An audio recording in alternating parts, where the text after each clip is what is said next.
Welcome to CineCynics. I'm Craig. I'm Mark. Take notes, Hollywood. You could learn a little something from this movie. Are our lives not our own? Are we just notes in the grand cosmic symphony of fate?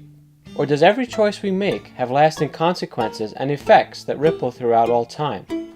These are the questions asked in Cloud Atlas, a film based on the novel by David Mitchell and directed by the Wachowskis and German filmmaker Tom Tykwer, which takes the viewer through 6 interconnected story narratives spanning hundreds of years, from the South Pacific in the 19th century to a remote post-apocalyptic future. Even though Cloud Atlas has already been out a month, with Oscar season now upon us, we felt strongly that it was important to review it. And first thing is, I have to say, I really enjoyed this movie. For some reasons, I don't know why. Some other reasons, I kind of know why. First is the expansive, beautiful visuals, especially with the large landscapes where they filmed in foreign countries.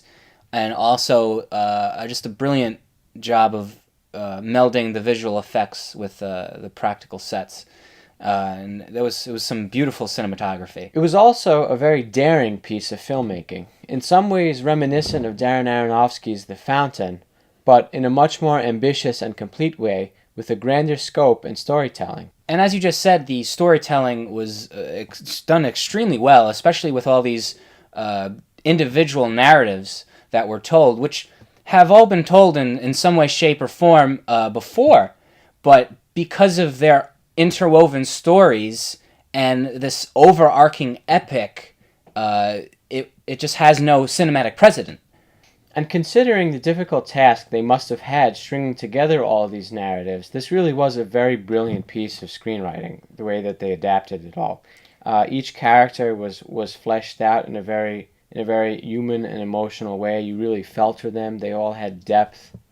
Oh, yeah, and it was such a large ensemble cast. Jim Broadbent, Tom Hanks, Halle Berry, Ben Whishaw, James Darcy, just a plethora. Hugo Weaving. Hugh Grant. David Keith. Yes. David Keith. The guy from The Thing. But yeah, I've never seen a movie with an ensemble so large, and it really is an ensemble piece. It doesn't. You remove any one of those actors, and this movie doesn't work. Especially Tom Hanks gave an amazing performance. He was actually an antagonist for some of the narratives for the first narrative set in the 1800s.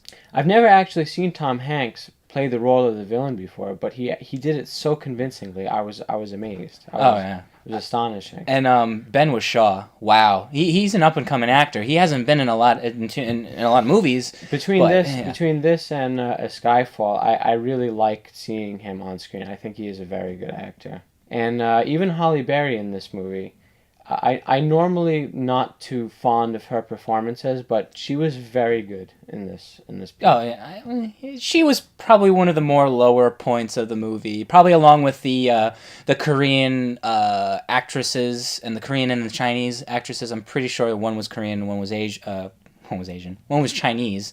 Their performances not so much, especially when they try to be Americans. I also really enjoyed how they explored some very heady philosophical issues in this film, like free will and determinism, life after death, especially the concept of reincarnation and karma, and just history repeating itself.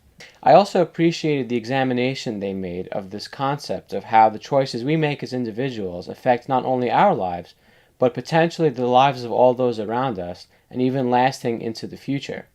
And how we also each have the choice of doing either the right or wrong thing, and what the cost of that is. And one of the things about this movie that you might not know is that this was not a Hollywood-produced movie. It was funded purely based on a lot of investors in Germany. Yeah, and in fact, this movie succeeds in spite of Hollywood. Hollywood did not consider it financially safe. And it was only due to the enthusiasm of the filmmakers and actors that saved this film. And it had a way bigger budget before it got dropped by Hollywood? Originally, they estimated $140 million for this picture. When Hollywood removed their support, they actually downgraded to about $100 million, and even the Wachowskis themselves fronted up $7 million of their own cash. This movie represents the potential for story making in film outside the system of Hollywood banality. And one thing about this movie is that you're going to want to watch it more than once.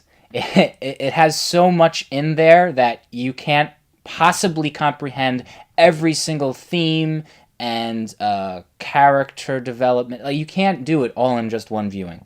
It not only merits multiple viewings, it necessitates it for it to be fully understood. And in fact, quoting Roger Ebert, he wrote, "Even as I was watching Cloud Atlas the first time, I knew I would need to see it again. Now that I've seen it the second time, I know that I'd like to see it a third time." Then he goes on to say, "On my second viewing, I gave up any attempt to work out the logical connections between the segments, stories, and characters." Even though you should try to understand all the themes and subtleties behind Cloud Atlas, I think it's important to be said that it should foremost be enjoyed as a movie. And one thing about this movie is that it does deserve multiple nominations for acting, visual effects, definitely cinematography, because there was some good shit in there. Screenwriting adaptation. Screenwriting, definitely. Definitely. So what are we going to give this? A recommend? See it. Definitely see it. Definitely see this, but definitely see it twice or 3 times if you really want to get into the story. And if you like CineCynics, rate, comment, and subscribe. And the question for this episode is, what's your favorite Tom Hanks role?